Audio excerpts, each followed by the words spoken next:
This overnight train in Pakistan has an amazing secret. Hidden away behind all the outdated carriages is a luxury onboard restaurant. We'll be going for a ride on this little known train, the Bahauddin Zakaria Express, for an incredible journey through Pakistan. I'll show you where I'm sleeping for the night, the unexpected buffet breakfast, and even some unwanted guests sharing my room.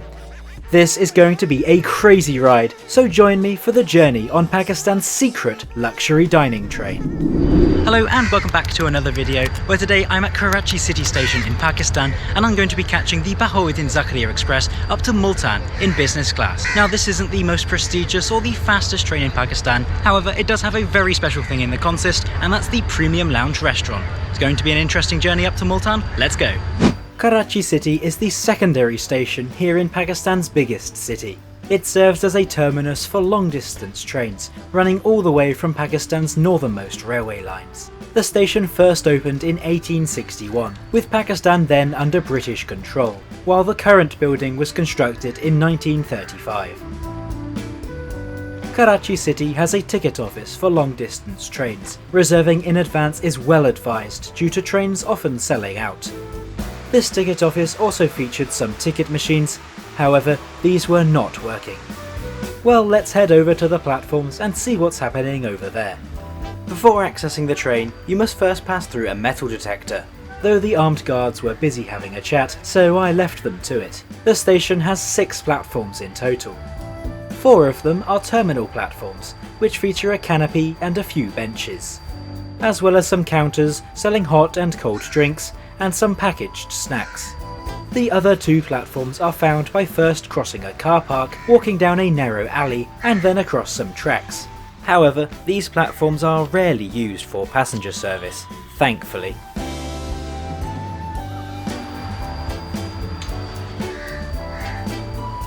Anyway, whilst I was off looking around, my ride for tonight has pulled into the station, and it's got one of the brand new premium lounge restaurant cars that I cannot wait to try out. Our train is nearly 20 carriages long today, with travel options ranging from modern air-conditioned sleeper rooms to these outdated and fully open carriages with the lowest fare. In fact, this train is so long that passengers in the front carriages must walk along the track and climb up from there. Up front for today's journey is a Pakistan Railways AGE 30 diesel locomotive. These 28-year-old locomotives were built in Pakistan, under licence from Adtrans and General Electric, and are nicknamed Blue Tiger. I'm travelling in business class today, having booked carriage 6. However, the only business class carriage was carriage 5, and after a bit of discussion, the staff all eventually agreed that this was in fact the right one. After boarding and making my way down the corridor, I found my room for the night. Business class features compartments with 6 beds, but I've reserved the entire room for myself tonight. Today's route sees us heading northeast, stopping at many stations in the Sindh province through the night, as we loosely follow the Indus River before crossing into the Punjab province in the morning. Journey time is scheduled to be 17 hours exactly, covering 929 kilometres or about 577 miles. We eventually end up departing some 15 minutes late for no apparent reason, beginning our epic journey through Pakistan's south. Unfortunately by now, it's already dark in Karachi, with only its skyscrapers being visible. And after around 15 minutes, we make a stop in Karachi Cantonment, the city's other major station. Right, as there's nothing to see out of the window, let's head to the premium lounge restaurant car for something to eat. Most of the more prestigious trains in Pakistan have a restaurant car of sorts, but none of them are very luxurious. However, the premium lounge is a welcome change, with an ornate and stylish design that really does impress. Not long after sitting down, the service staff come around with the menus. The premium lounge has a large variety of dishes, with Western options such as pizza and burgers, and of course plenty of local Pakistani dishes too. For drinks, I ordered a fresh orange juice and a bottle of water. Trains in Pakistan are really rough riding, thanks to the poor quality track, so it was a challenge not to spill this. Food soon arrived, starting off with 2 plain naans, while my main dish was the Shahi Palak, a dish consisting of spinach and cream cheese. The total cost for this, including the service charge, was 2,472 Pakistani rupees. This is quite expensive by local standards, but understandable as it's a premium restaurant on a train. We'll be back in the restaurant for breakfast, but with my nice evening meal finished, it's time to head back to my room and have a look at my bed for tonight. Unfortunately, the light in my compartment was not working, but the onboard maintenance team was soon sent to my compartment to rectify this fault.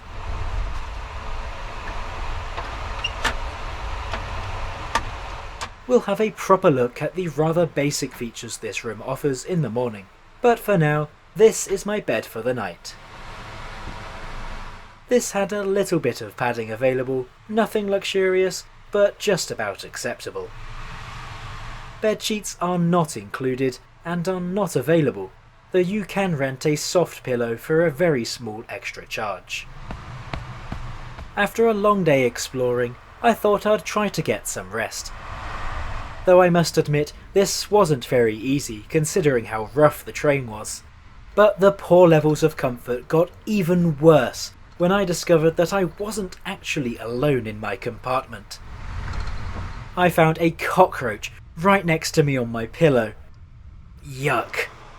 And this one wasn't alone either, as a quick inspection of the room revealed there were loads of these little guys crawling around the entire compartment. I did eventually get to sleep a few hours later at around 23:30.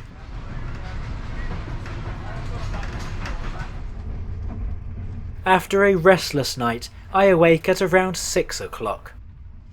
As I didn't really fancy lying in bed with the cockroaches any longer, I decided to head to the doors and watch the passing scenery. And wow, I'm so glad I did, as there was an incredible sunrise this morning. We're now slowing down into our first stop of the morning, this being Rahim Ya Khan. It's amazing to think that most people have never heard of this city, despite it having a population of over 500,000. Anyway, it's soon time for a morning cup of tea, with vendors frequently passing through the train. This cost 50 Pakistani rupees, which I think is a pretty good deal. I'm really looking forward to seeing how breakfast on board works out, as from what I've heard, it's an open buffet. But first, let's take a look around the room. These business class rooms each fit up to 6 people, with additional bunks folding out from the walls. By day, all passengers sit on the lower bunk, which was pretty comfortable. Folding out the other berths for nighttime is very easy, though I don't think I'd want to sleep on this one, it seemed flimsy. And beware, personal space is limited. The head end of the room features a luggage storage area, and also serves as the ladder for the upper bunk. More luggage space can be found on the floor beneath the lower bunk, but this will be shared with a horde of cockroaches. In the centre of the room you'll find a table, and on each side of this there's a drinks holder. Now, despite this carriage being built in 2013, this room has no proper power sockets. You can find a couple of USB sockets beneath the table, but these were temperamental. Next to this was the volume adjustment for something. I have no idea what this is for.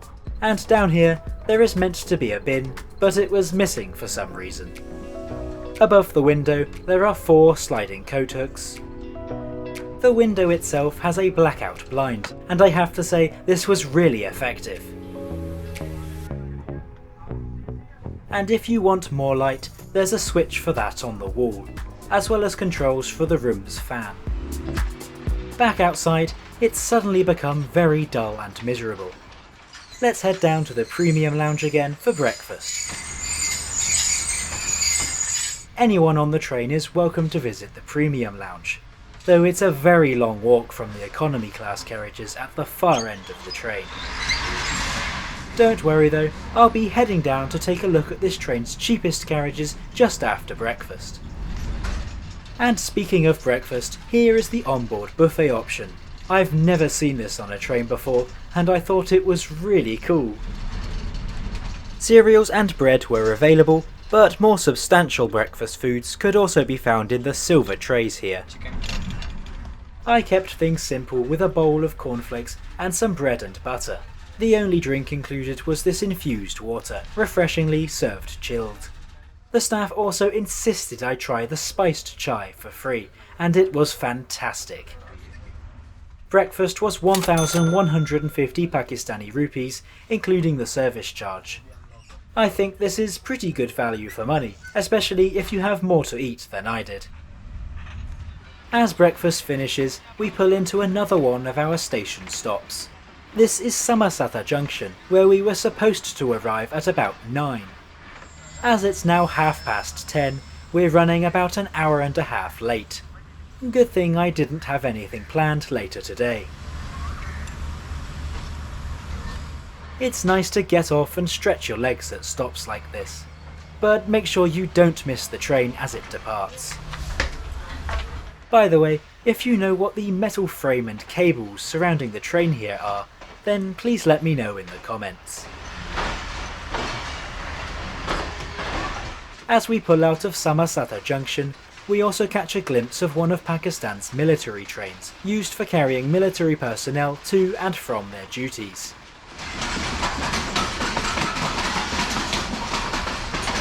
Looks like the fog has cleared, allowing an excellent view of our powerful locomotive hauling this long train. Let's have a look around the rest of the train. In the corridor of business class, you can find small folding seats to sit and enjoy the passing scenery. At the end of the business class carriage, you'll find a pair of toilets. One of these is a squat toilet, as shown here. The other is a Western style toilet, though as it was absolutely filthy, I really wouldn't want to touch it, let alone sit on it. There was a soap dispenser, but this was empty. However, the water was working fine. It's always a good idea to bring hand sanitizer when travelling in this part of the world. Just a single carriage on this train is business class, with the rest featuring open sleeping carriages. These AC standard carriages aren't as private as compartments, but are a fair bit cheaper. Economy class is similar to AC standard, but without the air conditioning. This is the cheapest option at much less than half of what I paid. But the cost of my ticket will have to wait, as we're now just about to cross the Empress Bridge over the Sutlej River.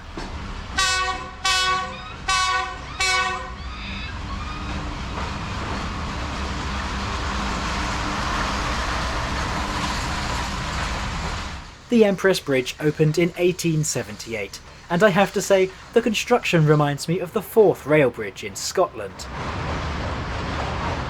This epic bridge crossing was easily one of the highlights of this railway journey, and an experience I won't be forgetting anytime soon. Our journey through central Pakistan continues, as we make our way through the country's most fertile landscapes, owing to how close we are to the Indus River.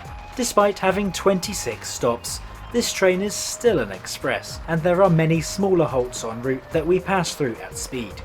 Well, by local standards anyway. Not that I'd want to go much faster when the ride is already so rough. The next station is Lodhran Junction. It's situated in a smaller city of just 120,000 people, though sees a lot of trains due to the 3 lines that converge here. At the far right is the little used branch line to Raiwind, while this line here avoids the city of Multan. One of our last stops is in the village of Zarif Shahid. Now this station is interesting, as it seems like they decided to build the platform a few metres away from the track. Now on to how much this journey cost. One ticket in business class is 6,800 Pakistani rupees, and I think this is a reasonable price for the journey. Though of course, I bought all 6 berths in the room, which was considerably more expensive.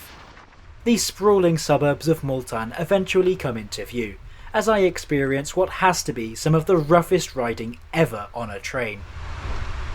Arrival in Multan Cantonment Station is an incredible 94 minutes late, though my fellow passengers informed me that this is to be expected.